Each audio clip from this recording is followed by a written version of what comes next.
నమస్తే, welcome to leader TV. నేను మీ journalist Naresh. ఇక మళ్ళా నిరుద్యోగులకి శుభవార్త అంటూ ఒక వార్త అయితే కనిపిస్తూ ఉంది.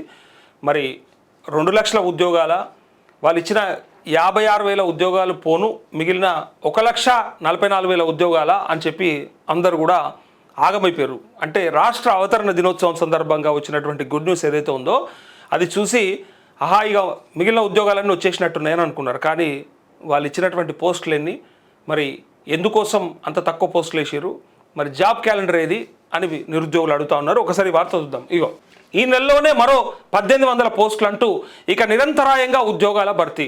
మరి నిన్న మొన్నటిదాకా ఎందుకు యాదికి రాలేదు? సీఎం రేవంత్ రెడ్డి సంక్షేమం అభివృద్ధి సమ ప్రాధాన్యం, రైతులు పారిశ్రామికవేత్తగా మార్చడమే లక్ష్యం అంటూ ఈ ఉద్యోగాలు ఏంటియో చూద్దాం. అసలు ఈ ఉద్యోగాల కథ ఏంది, ఈ ఉద్యోగాలు మరి ఈ నోటిఫికేషన్లు ఏంది, ఇదంతా కూడా డెఫినెట్గా ఒకసారి చూద్దాం. దానికి సంబంధించి పర్టికులర్గా వీళ్ళు చెప్పిన ఎన్ని, ఇప్పుడు వేసిన ఎన్ని, ఇదంతా కూడా డెఫినెట్గా ఒకసారి చూసే ప్రయత్నం చేద్దాం. ఇక ఉద్యోగాల జాతర అంటూ ఒకసారి చూడండి. టీజీపీఎస్సీ నుంచి 3 నోటిఫికేషన్ల విడుదల, 290 ఏఈ పోస్టుల భర్తీకి ఆహ్వానం, 6 నుంచి దరఖాస్తుల స్వీకరణ అంటూ ఇక్కడ 6వ తారీఖు నుంచి దరఖాస్తుల స్వీకరణ ఉంటుందట. ఈ ఉద్యోగాలు ఏంటి ఒకసారి చూడండి. నిజంగా జాతర అని చెప్తున్నారు. ఎన్ని ఉద్యోగాలు వేసి జాతర జాతర చేస్తున్నాయా అంటే చూడండి ఒకసారి. నిరుద్యోగులకు రాష్ట్ర ప్రభుత్వం తీపి కబురు అందించింది. ఇక మాట్లాడాలి ఒకసారి. నిరుద్యోగులకు సంబంధించి మనకు ఆస్మా తెలుసు కదా, తనతో మాట్లాడే ప్రయత్నం చేద్దాం ఒకసారి. ఇప్పుడు ఇంత తీపి కబురు మరి ఎక్కువైపోతుందేమో, చక్కెర ఎక్కువైపోయి మళ్ళీ షుగర్లు వస్తాయేమో నిరుద్యోగులందరికీ. అడుగుదాం. హలో అమ్మా, చెల్లె, మీరు లైవ్లో ఉన్నారా? అయితే నిరుద్యోగులకి తీపి కబురు వచ్చింది. షుగర్ మరి సరిపోతుందా, ఎక్కువైందా, తక్కువైందా? కామెంట్స్ చేస్తూ ఉన్నారు కింద నిరుద్యోగులు. మీరేమంటారు? మరి బ్రహ్మాండమైన కొలువుల జాతరనట. బ్రహ్మాండమైన కొలువుల జాతర. ఎవరికి నిన్న ఇచ్చిన పోస్టులు మొత్తం కలిపితే 500 కూడా లేవు. 500 కూడా 30 లక్షల మంది నిరుద్యోగులకు అదొక తీపి కబురా? 2.5 సంవత్సరాల తర్వాత ఇచ్చింది, అది ఒక తీపి కబురు. దానికి వీళ్ళు హంగామా, వీళ్ళు ఇచ్చే పోస్టులు తక్కువగా 500 పోస్టులకి వీళ్ళ హంగామా ఎట్లుందంటే పేపర్ యాడ్స్, ఇక అన్ని ఛానల్ కి న్యూస్లు, ఘోరంగా ఉంది పరిస్థితి. ఇక్కడ జాతర అని పెట్టిరు, ఇంకేది ఉద్యోగాల జాతరనట. నేను చెప్తున్నా కదా, ఆ జాతరల గురించి. మనం ఉన్న తెలంగాణలో జాతరలకి ఈ జాతర సరిపోదు. ఇక అలాంటి జాతర నేను ఏడో చూడను కూడా. మళ్ళా పైనుంచి నెలకు నోటిఫికేషన్ ఇస్తాము ఆయన వార్నింగ్ ఇస్తున్నాడు బుర్రా వెంకటేశమ్మ. ఎవరైతే ఇప్పటిదాకా సైలెంట్ గా ఉన్నాము, ఇప్పటి నుంచి ఎక్కువ తక్కువ మాట్లాడితే కేసులు పెడతామని. ఆయన రాజ్యాంగబద్ధమైన పదవులు ఉన్నది మర్చిపోయినట్టున్నాడు. ఆయన ప్రభుత్వానికి ఆయన నియమించింది రేవంత్ రెడ్డి ప్రభుత్వం కదా. విశ్వాసం, కృతజ్ఞత భావం చూయించుకుంటున్నాడు. నిజంగా ఒక టీజీపీఎస్సీ చైర్మన్ అయ్యింది, మేము వెళ్తే కలవని మనిషి, మాకు టైం ఇవ్వని మనిషి, ఈ రోజు మాకు ఎందుకు వార్నింగ్ ఇస్తున్నాడు? నిజంగా నిరుద్యోగుల సమస్యలు ఏం తెలుసు ఆయనకి ఏం తెలుసు అని. ఆయన ఎవరో ఇప్పుడు గవర్నమెంట్ కి అనుకూలమైన వ్యక్తినే కదా, అక్కడ స్పష్టంగా తెలిసిపోతుంది. అసలు వార్నింగ్ ఇచ్చేంత నిరుద్యోగులకు ఏముంది? నిరుద్యోగులకు వార్నింగ్ ఇచ్చేంత అసలు ఆయనకి ఏం అవసరం, ఆయనకి ఏం అక్కర? నాకు అది అర్థం కాదు. ఏ నిరుద్యోగిని కలిసిండు ఈ 1.5 year లో? ఈ సంవత్సరంన్నరలో ఆయన పదవి కాలంలో ఆయన ఏ నిరుద్యోగిని కలిసిండు? మాట్లాడొద్దు అనడానికి ఆయన ఎవరు అసలు? నాకు అర్థం కాలే. అంటే ప్రశ్నించొద్దు, ప్రశ్నిస్తే కేసులు. అంటే నెక్స్ట్ జరిగే పరిణామాలు ఎట్లుంటాయంటే, మేము చెప్పినాం June 2 కి డెడ్ లైన్ పెట్టినాము, ఎలాంటి నోటిఫికేషన్లు రాలే. ఆ వచ్చిన నోటిఫికేషన్ కూడా అరకొర 30 లక్షల మందికి 300 పోస్టులతోటి ఏం సరిపోతాయి? ఒక్క పోస్టుకు 1,00,000 మంది పోటీ పడాలా? మేము 1,00,000 మందిని పోటీ పడాలి. మళ్ళీ ఈ పోస్టులతోటి ఉద్యోగాలు కొట్టుకున్న వాళ్ళేమో టాప్ లో ఉన్న వాళ్ళేమో మేధావులు అయిపోతారు. ఈ 29 లక్షల మంది ఏమో పనికిమాలిన వాళ్ళం అయిపోతాం అన్నట్టు. బుర్రా వెంకటేశం ఇంకో మాట కూడా అన్నాడు, 0.1% కూడా ఇవ్వలేని పరిస్థితుల్లో ఉన్నది ప్రభుత్వం. 99% మందికి నిరుద్యోగులు అయిపోతున్నారు, కాబట్టి వాళ్ళ వాయిస్ ఎక్కువ వినిపిస్తుంది, వాళ్ళు ఇష్టం ఉన్నట్టు మాట్లాడొద్దు అని ఏదో కమెంట్ చేస్తున్నారు. మాట్లాడొద్దంటే అవును, 30 లక్షల మందిలో నువ్వు 300 పోస్టులు ఇచ్చేస్తే మిగతా 29 లక్షల మంది అసలు అవి సరిపోనివి. 1,00,000 మంది కూడా మేము ఎందుకు తగ్గించుకోవాలి? గాని అసలు మీరు ఉన్నది ఎందుకయ్యా? ఫస్ట్ ఈ 300 పోస్టులు మా నిరుద్యోగులకు కాదు, కానీ టీజీపీఎస్సీ బోర్డు లో కూడా చాలా పోస్టులు ఖాళీ ఉన్నాయి. ఫస్ట్ అవి ఫిల్అప్ చేసుకోండి. అవి ఫిల్అప్ చేసుకున్న తర్వాత నిరుద్యోగులకు ఇద్దరు గాని. అసలు వీళ్ళు ఇచ్చిన హామీని మర్చిపోయినట్టు 2 లక్షల ఉద్యోగాలు అనేది అసలు మర్చిపోయారు ఫస్ట్ 1 year లో. సరే ఆయన ఏమంటుండు, మాది రాజ్యాంగబద్ధమైన సంస్థ, మేము ఎవ్వరికి లోబడి ఉండము, మేము స్వచ్ఛంద నిర్ణయాలు తీసుకుంటామంటే ఏకీభవిస్తాం. కానీ మరి ప్రభుత్వం ఎందుకు జాబ్ క్యాలెండర్ విడుదల చేసింది? మీరెందుకు దాన్ని అనుసరిస్తలేరు? మరి చేయాలి కదా, మరి చేయాలి కదా. మరి మిమ్మల్ని నియమించింది రేవంత్ రెడ్డి గారి ప్రభుత్వమే కదా. మీకు ప్రభుత్వానికి సంబంధం లేకుండా ఎట్లుంటది? సంబంధం లేకపోతే వాళ్ళని పక్కన పెట్టండి, గవర్నమెంట్ ని. మరి ఈ 2.5 సంవత్సరాల్లో మీరు ఎందుకు ఒక నోటిఫికేషన్ కూడా విడుదల చేయలేదు? ఓటీఆర్ కి లాస్ట్ డేట్ ఎందుకు పెట్టారు? ఫీజుల మోత ఎందుకు మోగుతుంది?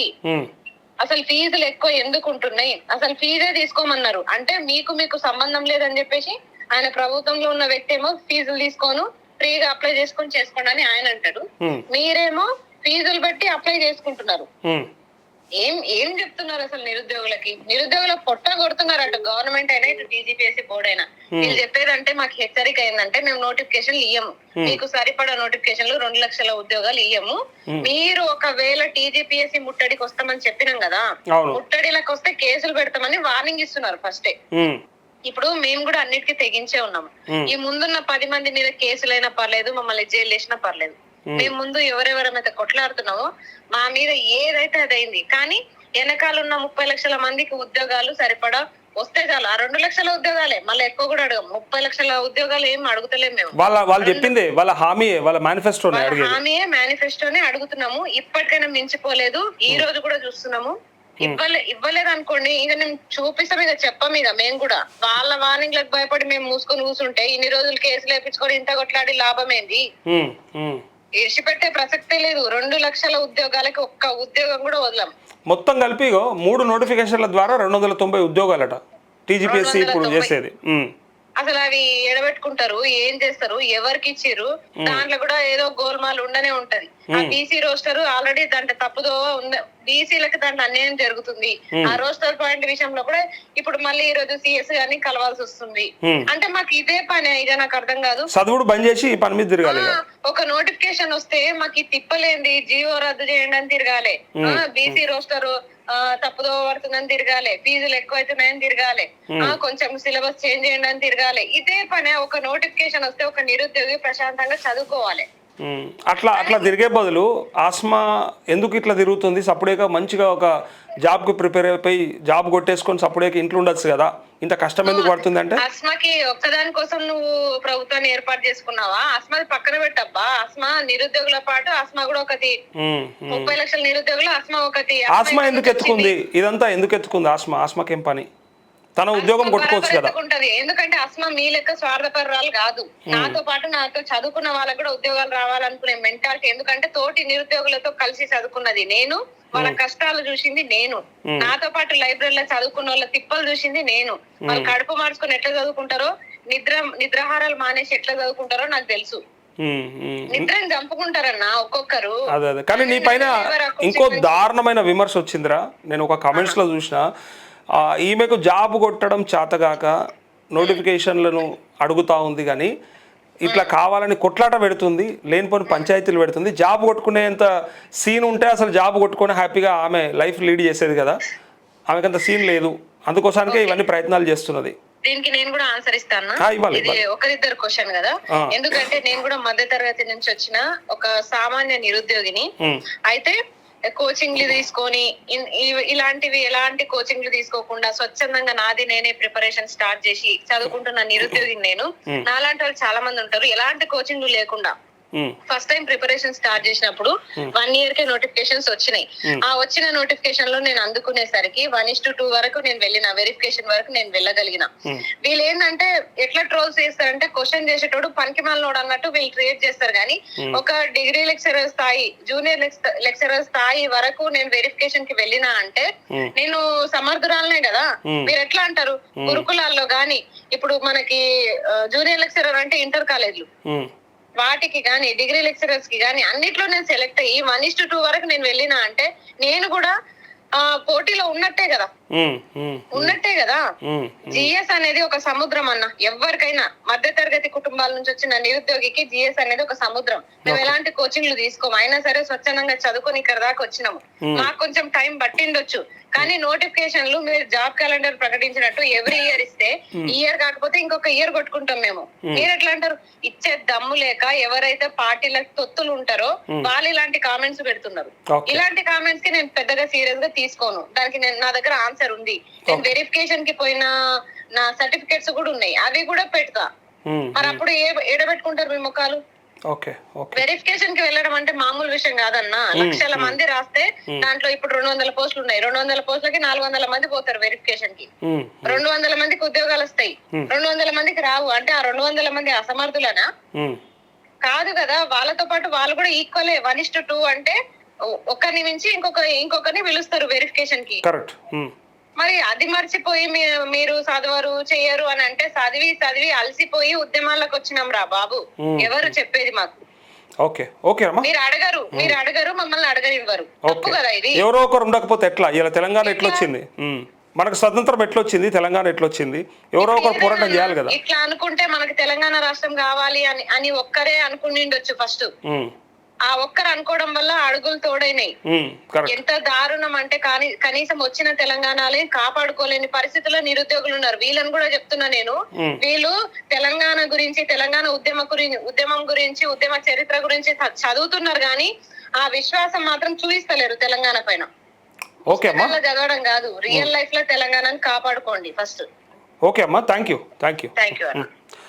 ఇగో ఇచ్చిన ఉద్యోగాల్ని ఏం చేసుకోమంటారు, ఎంతమందికి వస్తాయని అడుగుతా ఉంది. ఇగో నిరుద్యోగులకు రాష్ట్ర ప్రభుత్వం తీపి కబురు అందించింది. వివిధ ప్రభుత్వ శాఖల్లో ఖాళీగా ఉన్న అసిస్టెంట్ ఎగ్జిక్యూటివ్ ఇంజనీర్ ఉద్యోగాల భర్తీకి తెలంగాణ పబ్లిక్ సర్వీస్ కమిషన్ మంగళవారం నోటిఫికేషన్ విడుదల చేసింది. మొత్తం 3 నోటిఫికేషన్ల ద్వారా 290 ఉద్యోగాలు కమిషన్ భర్తీ చేయనుంది. అర్హులైన అభ్యర్థుల నుంచి ఆన్లైన్ ద్వారా దరఖాస్తులను ఆహ్వానిస్తున్నట్లు టీజీపీఎస్సీ కార్యదర్శి హరిత ఓ ప్రకటనలో తెలిపారు. రోడ్లు భవనాల శాఖలో 222 అంటే 222 అసిస్టెంట్ ఎగ్జిక్యూటివ్ ఇంజనీర్లు పోస్టులకు నోటిఫికేషన్ విడుదల కాగా ఈ నెల 6 నుంచి 13 వరకు దరఖాస్తులు స్వీకరించనున్నారు. R&Bలో అసిస్టెంట్ ఎగ్జిక్యూటివ్ ఇంజనీర్ విభాగంలో 49, ఈ నెల 49 పోస్టులకు ఈ నెల 8 నుంచి జూలై 15 వరకు టీజీపీఎస్సీ దరఖాస్తులు స్వీకరించనుంది. పొల్యూషన్ కంట్రోల్ బోర్డులోని అసిస్టెంట్ ఎన్విరాన్మెంట్ ఇంజనీర్ పోస్టులకు ఈ నెల 10 నుంచి 17 వరకు దరఖాస్తులు స్వీకరించనుంది. ఈ పోస్టులకు దరఖాస్తు చేసుకునే వయసు, అభ్యర్థుల వయసు 1 జూలై నుంచి 26 నాటికి 18 నుంచి 44 ఏళ్ల మధ్యలో ఉండాలి. ప్రభుత్వ నిబంధనల ప్రకారం రిజర్వేషన్ వర్గాలకు వయోపరిమితిలో సడలింపు ఉంటుంది. విద్యార్హతలు, ఫీజు, సిలబస్, ఇతర పూర్తి వివరాల కోసం అధికారిక వెబ్సైట్ ఏదైతే ఉందో tgpsc.gov.in సంప్రదించాలని కమిషన్ సూచించిందంటూ, ఇది జాతర అని పెట్టుకునే కంటే మీకు ఇస్తున్నటువంటి ఏదో భిక్షం అని చెప్తే అయిపోతుంది. లక్షలాది ఉద్యోగాలు ఖాళీలు ఉన్నాయి. లక్షలాది మంది నిరుద్యోగులు రోడ్ల మీద తిరుగుతున్నారు. కేసీఆర్ వంచిండు, మోసం చేసిండని చెప్పిన వాళ్ళు ఒక 2 లక్షల ఉద్యోగాలు ఏకకాలంలో ఒకే సంవత్సరంలో పూర్తి చేస్తామని, భర్తీ చేస్తామని చెప్పిన మీరు అది చేయడం చేతగాక ఇట్లా 100ల్లో 10ల్లో ఇట్లేసి నిరుద్యోగులకి భిక్షం వేస్తూ ఉన్నారు. అట్లే మాట్లాడుతూ ఉన్నారు. ఇలా నిరుద్యోగులు మాట్లాడిన మాటలు విన్నారు కదా.